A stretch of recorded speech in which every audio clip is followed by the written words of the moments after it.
করতেই থাকলেন। আওয়াজ করে পড়েন আল্লাহু আকবার। وأنذر عشيرتك الأقربين যখন নাযিল হলো, বিশ্বনবী সাফা পাহাড়ের চূড়ায় উঠে গেলেন।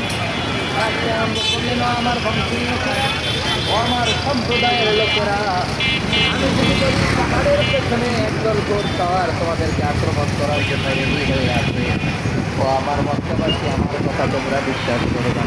সবাই এক বাক্যে বলে বিশ্বাস করবে। সুবহানাল্লাহ। ও আমার মক্কাবাসী, আমি যদি বলি পাহাড়ের পেছনে একদল কাছে তোমাদেরকে অ্যাটাক করবে, তোমরা বিশ্বাস করবা? মক্কাবাসী কি উত্তর দিয়েছিল জানেন?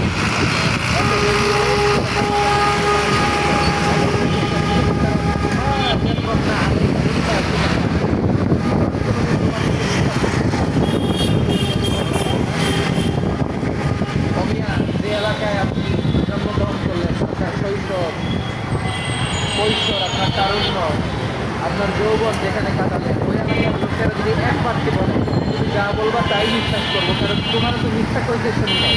মা যার